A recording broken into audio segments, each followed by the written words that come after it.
Hello everyone, welcome back to the Shiksha for Naukri. Discuss करेंगे important questions जो रहेंगे C TET जुलाई और सी टेट 2020 के लिए। मॉक टेस्ट है पेपर 2 के लिए। हम विज्ञान के क्वेश्चंस को डिस्कस कर रहे हैं। सेट नंबर 23 है हमारा ये। प्रीवियस सेट आप देखने के लिए डिस्क्रिप्शन में आपको लिंक मिल जाएगा और फॉलो कर सकते हैं आप टेलीग्राम चैनल पर, जहाँ पर सारे लिंक मौजूद हैं। प्रीवियस जितनी भी हमने वीडियोस डिस्कस कर लिए हैं, जितने भी क्लास में हम लोग क्वेश्चन डिस्कस कर लिए हैं, तो आप टेलीग्राम पर ज़रूर से फॉलो कीजिए, बस आपको वहाँ नोटिफिकेशन भी मिलेगा। सब्सक्राइब कीजिए शिक्षा फॉर नौकरी चैनल को फॉर सी टेट और वेरियस अदर जितने भी आपके टीचिंग एग्जाम हैं उनकी प्रिपरेशन के लिए। स्टार्ट करते हैं अपने आज का वीडियो और देखते हैं क्वेश्चन नंबर 1 साइंस से रिलेटेड है पेपर 2 के लिए। विच among the following statement is or are true regarding reflection of light? प्रकाश के परावर्तन के संबंध में निम्नलिखित कथनों में से कौन सा कथन सत्य है? ऑप्शन ए, जब हम प्रकाश की एक किरण को दर्पण पर आपतित करते हैं तो प्रकाश दूसरी दिशा में परावर्तित हो जाता है। ऑप्शन बी, जब हम प्रकाश की एक किरण को दर्पण पर आपतित करते हैं तो प्रकाश एक दिशा में परिवर्तित हो जाता है। ऑप्शन सी, ए या बी दोनों, या ऑप्शन नंबर डी उपरोक्त में से कोई नहीं। बताएं भाई, फटाफट से अपना आंसर देते रहें चैट की फॉर्म में और एसेस करते रहिए कि आपकी प्रिपरेशन किस तरीके से चल रही है। एग्जामिनेशन आपका कभी भी कंडक्ट हो सकता है, कभी भी नोटिफिकेशन आ सकता है, तो अपनी प्रिपरेशन को जारी रखिएगा बहुत अच्छी तरीके से। फटाफट से आंसर कीजिए क्या होगा रिगार्डिंग रिफ्लेक्शन ऑफ लाइट। तो देखिए राइट आंसर जो है, जो लोग भी ऑप्शन सी बोलेंगे तो वो बिल्कुल करेक्ट है। जिन लोगों ने भी सी दिया है, ए और बी दोनों स्टेटमेंट सही हैं। दोनों स्टेटमेंट क्या बोलते हैं भाई, जब लाइट जो है किसी भी शाइनिंग ऑब्जेक्ट पर फॉल करती है तो क्या होता है कि सारी की सारी लाइट जो है परावर्तित हो जाती है। ठीक है, परावर्तित हो जाती है। इसी प्रोसेस को हम क्या बोलते हैं, इसी फिनोमिना को हम क्या बोलते हैं, रिफ्लेक्शन ऑफ लाइट बोलते हैं। ठीक है, और एक प्रॉपर्टी होती है अगर हम प्रकाश और लाइट के चैप्टर की बात करें कि एंगल ऑफ इंसिडेंस का मतलब जिस जिस कोण से प्रकाश की किरण किसी भी ऑब्जेक्ट पर पड़ रही है is equal to angle of reflection, यानी कि जिस एंगल से पड़ रही है उसी के बराबर जो रिफ्लेक्शन होगा, परावर्तन होगा, वो कोण भी उसी के भी बराबर होगा। तो ये एक लॉ होता है प्रकाश का, तो इसको आप ध्यान रखिएगा। अगर आप हमारा incident angle I is equal to zero होगा, ध्यान से सुनिएगा, आपको बिल्कुल कॉन्सेप्ट क्लियर हो जाएगा। आई इज इक्वल टू ज़ीरो होगा तो रिफ्लेक्शन जो होगा वो बिल्कुल सेम होगा। क्लियर है? इंसिडेंट एंगल अगर आपका जो ज़ीरो है, एंगल आई की वैल्यू जो है ज़ीरो है, तो रिफ्लेक्शन जो है बिल्कुल अलॉन्ग द सेम पाथ, जिस पाथ से आ रहा है उसी पाथ से वापस चला जाएगा, सेम पाथ में आपका रिफ्लेक्शन होगा। आई होप क्लियर हो गया होगा। इससे रिलेटेड जितने भी क्वेश्चन है कवर कर लिए हैं हमने। आगे बढ़ते हैं अभी क्वेश्चन नंबर 2 के लिए। Which one of the following is a set of disease caused और स्प्रेड बाय मॉस्किटोज? निम्नलिखित में से कौन सा मच्छरों से होने और फैलाने वाले रोगों का एक सामुच्चय है, ये आपको बताना है। Option number A, cholera, dengue या मलेरिया। बी, चिकनगुनिया, डेंगू या मलेरिया। सी, चिकनगुनिया, कॉलरा, टाइफाइड। या डी, चिकनगुनिया, मलेरिया या फिर टाइफाइड। बताएं भाई क्या होगा करेक्ट आंसर क्वेश्चन नंबर 2 के लिए, कि ऐसी जो कौन सी बीमारियां हैं जो मॉस्किटोज के थ्रू स्प्रेड होती हैं या उनके थ्रू पैदा होती हैं। ये आपको सही ऑप्शन चुनना है। तो राइट आंसर रहेगा इस क्वेश्चन के लिए हमारे पास ऑप्शन नंबर बी। जिन लोगों ने भी बी आंसर दिया है वो बहुत ही बढ़िया आंसर दिया है भाई। चिकनगुनिया, डेंगू या फिर मलेरिया जो होता है वो होता है हमारे से मॉस्किटो के द्वारा होता है, तो इसको आप ध्यान में रखिएगा। और देखिए जो बैक्टीरिया के थ्रू होता है वो होता है हमारे पास कॉलरा। कॉलरा जो बीमारी होती है वो बैक्टीरियल इन्फेक्शन के थ्रू होती है। और अगर हम बात करें टाइफाइड की, ये जिसको बोलते हैं मियादी बुखार, तो ये भी बैक्टीरिया के फॉर्म में ही होता है। और अगर हम बात करें डेंगू की, क्लियर है, अगर हम बात करें डेंगू की, तो डेंगू क्या है भाई, डेंगू कहलाता है ब्रेक बोन फीवर के नाम से भी इसको जानते हैं। ब्रेक बोन फीवर, इस नाम से भी आपसे पूछा जा सकता है कि भाई डेंगू को दूसरा नाम क्या, किस नाम से हम पहचानते हैं, तो इसकी ये होता है ब्रेक बोन फीवर। और ये एक फ्लू की तरह होता है। इसमें जो बीमारी होती है फ्लू जैसी बीमारी होती है, फ्लू जैसी इलनेस होती है इसमें। तो क्वेश्चन नंबर 2 के लिए राइट आंसर है हमारे पास ऑप्शन नंबर बी। आगे बढ़ेंगे भाई क्वेश्चन नंबर 3 के लिए।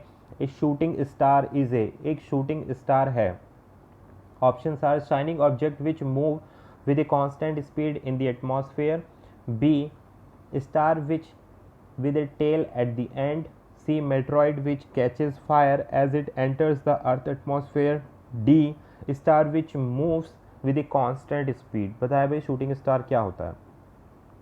पता होना चाहिए कि आपको शूटिंग स्टार है क्या है, इसी से ही आप आंसर कर पाएंगे। देखिए शूटिंग स्टार क्या होता है, राइट आंसर है हमारे पास ऑप्शन नंबर सी। जिन लोगों ने भी सी आंसर दिया वही सही है। मेट्रॉइड विच एंटर्स और which catches fire as it enters the atmosphere, ऐसे उल्का पिंड देखिए जो आग के रूप में पृथ्वी के वायुमंडल में प्रवेश करते हैं वो क्या कहलाते हैं भाई, शूटिंग स्टार कहलाते हैं। जो भी आप ऐसे उल्का पिंड देखते हैं, मेट्रॉइड्स देखते हैं जो आपको स्काई में दिखाई देते हैं एक एक दिशा से दूसरी दिशा में मूव करते हुए, तो वो क्या होता है, जो शाइनिंग सरफेस होता है वो आग पकड़ लेते हैं, तो वही हमें दूर से डिस्टेंस बहुत ज़्यादा होती है तो इसलिए हमें चमकती हुए दिखाई देते हैं वो, लेकिन वो इस पर होता क्या है कि वो आग पकड़ लेते हैं और वो अर्थ के एटमॉस्फेयर से होकर पास होते हैं, तो उन्हीं को हम बोलते हैं shooting star. Option number C question 3 के लिए बिल्कुल करेक्ट है। आगे बढ़ेंगे भाई क्वेश्चन नंबर 4 के लिए। Anthrax is caused by which micro organism, anthrax किस सूक्ष्म जीव के कारण होता है? ऑप्शन आर वायरस के, बी बैक्टीरिया यानी कि जीवाणु के, सी प्रोटोजुआ, या D none of the above. Answer कीजिए भाई, अच्छा क्वेश्चन है, वन लाइनर क्वेश्चन है, इस तरीके के क्वेश्चन बहुत आते हैं और टाइम सेविंग है, आप इनको इजीली अटैम्प्ट करेंगे तो इसकी वजह से आप मैथ्स के क्वेश्चंस को अटैम्प्ट ज़्यादा से ज़्यादा कर पाएंगे अगर आप साइंस के क्वेश्चन पर अपनी अच्छी पकड़ बनाते हैं तो।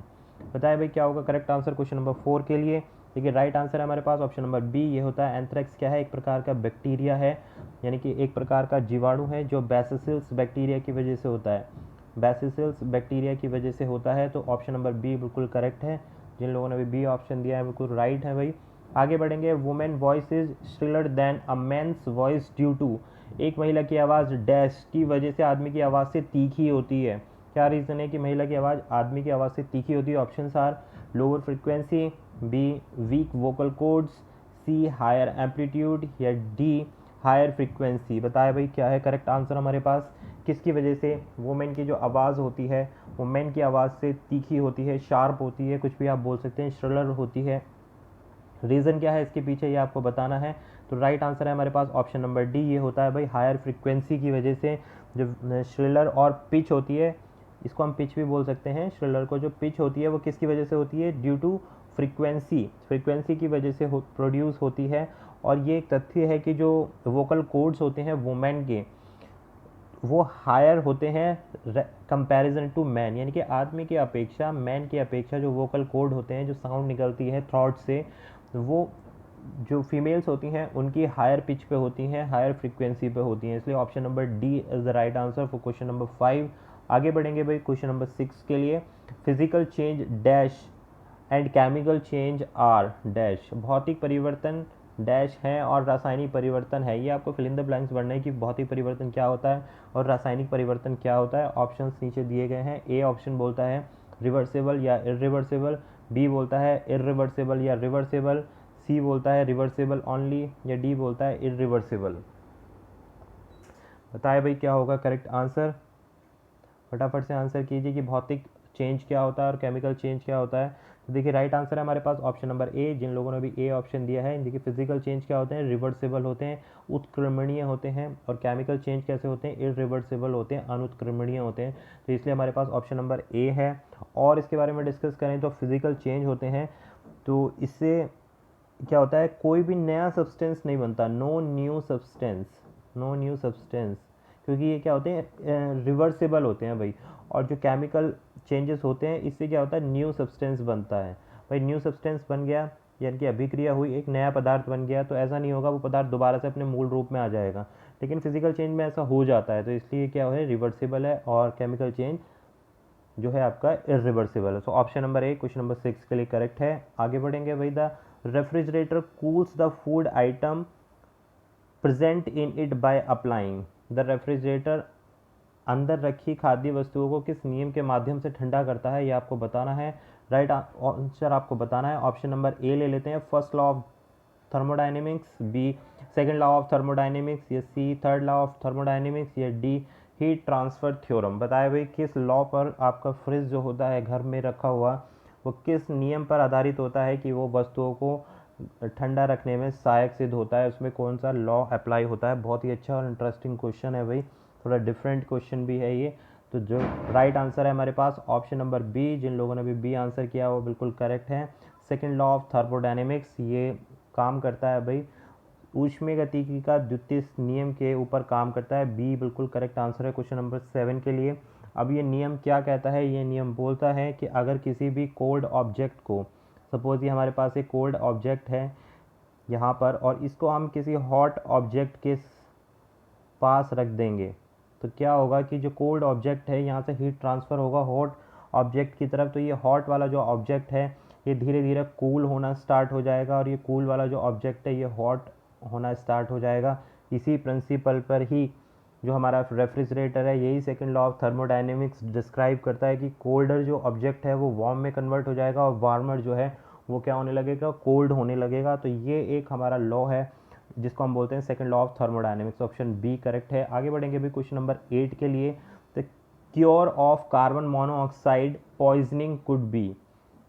बोला गया है जो कार्बन मोनोऑक्साइड की वजह से जो पॉइजन होता है, अगर हम कार्बन मोनोऑक्साइड इनहेल कर रहे हैं श्वसन के थ्रू, तो उसके थ्रू जो फैलने वाला पॉइजन है उसको, उसका क्योर क्या है, उसका इलाज क्या है, किसके थ्रू इसका इलाज किया जा सकता है? ए लेमन वाटर के थ्रू, बी मल्टीविटामिन टैबलेट्स के थ्रू, या सी बटर के थ्रू, या D exposure to fresh oxygen. बताएं भाई, कार्बन मोनोऑक्साइड जो पॉइजनस गैस है अगर हम इनहेल करते हैं तो उसको हम किस तरीके से सही कर सकते हैं? राइट आंसर दीजिए। जो लोग भी करेक्ट आंसर दे रहे हैं वो ऑप्शन डी है। जिन लोगों ने भी डी दिया है वो बिल्कुल सही है भाई, एक्सपोजर टू फ्रेश ऑक्सीजन। यानी कि अगर आप ऐसे पर्सन को जिसने कार्बन मोनोऑक्साइड इनहेल किया है उसको अगर आप फ्रेश ऑक्सीजन देंगे तो वो ब्लड में जाकर डिज़ोल्व होगी और कार्बन मोनोऑक्साइड का जो क्वांटिटी है वो रिमूव होना स्टार्ट हो जाएगा। तो इसको एक्सपोजर दिया जाएगा फ्रेश ऑक्सीजन का। डी ऑप्शन करेक्ट है। आगे बढ़ेंगे भाई क्वेश्चन नंबर 9 के लिए। ओजोन लेयर एब्जॉर्ब्स, ओजोन परत अवशोषित करती है। ऑप्शन नंबर ए गामा किरणों को अवशोषित करती है, एक्स किरणों को अवशोषित करती है, इंफ्रारेड को अवशोषित करती है, अल्ट्रावायलेट को अवशोषित करती है। बताए भाई। बहुत ही इजी क्वेश्चन है, सभी लोगों ने पढ़ा होगा, लेकिन कई बार गलतियां होती हैं इस क्वेश्चन में भी। जल्दीबाजी में हम लोग गलती कर जाते हैं, इसीलिए हम लोग डिस्कस कर रहे हैं यहाँ पर। तो राइट आंसर है जो ओजोन लेयर है वो अवशोषित करती है अल्ट्रावायलेट रेज, जिसको हम बोलते हैं पराबैंगनी किरणें। ऑप्शन डी करेक्ट आंसर है। जो भी ओजोन लेयर होती है वो क्या होती है? एटमॉस्फेयर में, वायुमंडल में प्रकाश से आने वाली पराबैंगनी किरणें होती हैं, उनको अवशोषित कर लेती है और नीचे सरफेस पे पराबैंगनी किरणों को नहीं आने देती है। क्योंकि अगर ये पराबैंगनी किरणें नीचे आएंगे तो ह्यूमन स्किन में जो इन्फेक्शन करते हैं, इरिटेशन कॉज करते हैं, जिससे सन बर्न वाली जो प्रॉब्लम होती है वो अल्ट्रावायलेट रेज अगर ज़्यादा आती हैं हमारे पास, और ओजोन लेयर जो अगर पतली हो गई, डिप्लीशन हो जाता है ओजोन लेयर का, तब ऐसा होता है। तो option D is correct answer. आगे बढ़ेंगे क्वेश्चन नंबर 10 की ओर।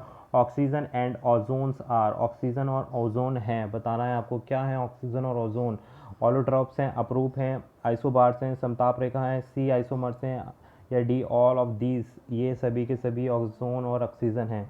करेक्ट आंसर फटाफट बता दे, बहुत ही इजी क्वेश्चन है। तो देखिए ओजोन क्या होता है, फॉर्मूला है हमारे पास O3। कितने एटम हैं इसमें? 3 एटम्स ऑफ ऑक्सीजन प्रेजेंट हैं O3 में, ठीक है। और इसको हम क्या बोलते हैं? ट्राईएंगल मॉलिक्यूल भी इसको बोला जाता है। क्लियर है भाई? 3 ऑक्सीजन आइटम और ट्राईएंगल मॉलिक्यूल भी बोला जाता है। तो ऑलोट्रॉप ऑफ ऑक्सीजन जो होते हैं, ऑक्सीजन एलिमेंट जो होते हैं वो क्या होते हैं? ऑप्शन नंबर ए, इनको बोलते हैं अपरूप, जिसको बोला जाएगा ऑलोट्रॉप्स। क्लियर है भाई? Option A is the right answer for question number 10। यानी कि ये अपरूप होते हैं, ऑलोट्रॉप्स होते हैं ऑक्सीजन ओजोन्स। क्लियर है भाई? जिनको ट्राईएंगल मॉलिक्यूल्स भी बोला जाता है O3 को, ध्यान रखिएगा। तो ये हमारे पास ऑप्शन ए बिल्कुल करेक्ट ऑप्शन है क्वेश्चन नंबर 10 के लिए। तो ये था हमारे वीडियो का आज का लास्ट क्वेश्चन। आई होप आपको पसंद आए होंगे, क्वेश्चन इंटरेस्टिंग लगे होंगे। तो यार आप सब्सक्राइब कीजिए शिक्षा फॉर नौकरी को, और फॉलो कीजिए टेलीग्राम चैनल पर। This was Abhishek Tyagi, thanks for watching this session. मिलेंगे आपसे नए सेशन के साथ, नए फ्रेश क्वेश्चंस के सीरीज़ के साथ में। This was Abhishek Tyagi, thanks.